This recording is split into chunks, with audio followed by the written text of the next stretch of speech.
You ever notice how your social media feed can feel like a battlefield? Well, today we're going to dig into why that is. We're going to look at something called the rage economy. It's the hidden business model that literally turns your anger into cash. Let's break down how it all works. So let's just start with this question, because I think we've all been there. You're having a perfectly good day, you open up an app just for a couple of minutes, and when you look up, you just feel a little bit worse. You know? A little more annoyed, a little more on edge. Why on earth does that keep happening? I mean, you know the feeling, right? You're scrolling on your commute, or maybe on a coffee break, and even though nothing in your real life has changed, you close the app feeling this background static of irritation, this nagging sense that everything is just awful. It is a strangely universal feeling. But what if I told you that feeling is not an accident? What if the platform you're on isn't some neutral window to the world, but is actually actively shaping how you feel? Well, it is. It's designed to do that, because there's one emotion in particular that is way more profitable than all the others: anger. Okay, so here's the first big idea we have to get our heads around. To really understand this, you've got to stop thinking of anger as just a feeling. In this new economy, your anger is a product. It's a commodity with real, trackable value. So why anger? I mean, why not joy or sadness? Well, it's pretty simple actually. Unlike sadness, which can make us pull back and go quiet, anger is what you'd call a high-energy activating emotion. It makes you do something. It makes you type that furious comment, it makes you hit share, it makes you argue, and it makes you pull other people onto your side. It is the perfect fuel for online action. So if you're looking at this from the platform's point of view, anger is just the perfect psychological tool to drive up engagement. And in the digital world, engagement is really the only currency that matters. It's just a fancy word for action, and online action translates directly into money. So how does this actually work in practice? Well, the engine that's driving this whole system is the algorithm. And you have to understand it has one single goal.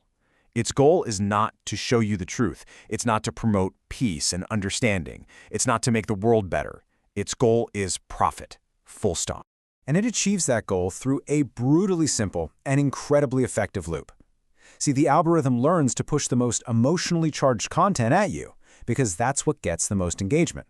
That engagement, in turn, keeps you glued to the screen for longer, which means the platform can show you more ads. And more ads, well, that means more money for them.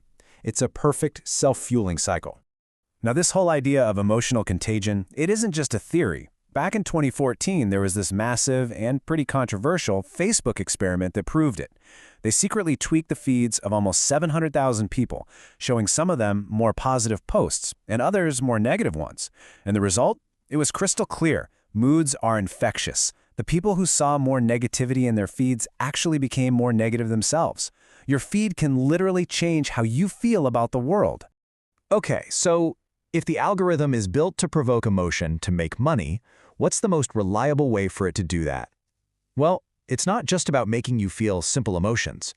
To really work, the system has to tap into something much deeper, something way more ancient inside of us, our tribal brains. And the specific flavor of anger it uses is something called moral outrage. Now, this isn't just being mad. This is anger supercharged with righteousness. It's that intoxicating, addictive feeling you get when you're convinced you're on the right side of history, that you're one of the good people fighting evil. And let's be honest, that feeling can be pretty powerful.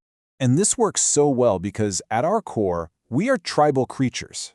For thousands and thousands of years, our survival depended on our ability to quickly figure out who is in our group and who is a threat. Our brains are basically still running that ancient software, constantly scanning the world for allies and enemies. Social media basically pours gasoline on this ancient fire. It has this incredible ability to transform simple disagreements over ideas into these existential battles over identity. So all of a sudden, a debate isn't just about a policy point anymore. It feels like a direct attack on who you are as a person, on your entire tribe. And that's why these online arguments feel so much like actual war. So, what's the result of all this? What kind of economy does it create? Well, it creates an entire industry of outrage for profit, where conflict isn't just some unfortunate side effect. Conflict is the product. Now, here is the critical piece you have to understand. The algorithm is morally blind. It has no idea if a comment is supportive or if it's full of hate.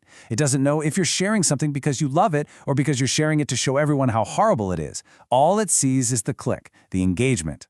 Which means that even when you hate watch something, you are still rewarding the system that promotes it. You're feeding the beast.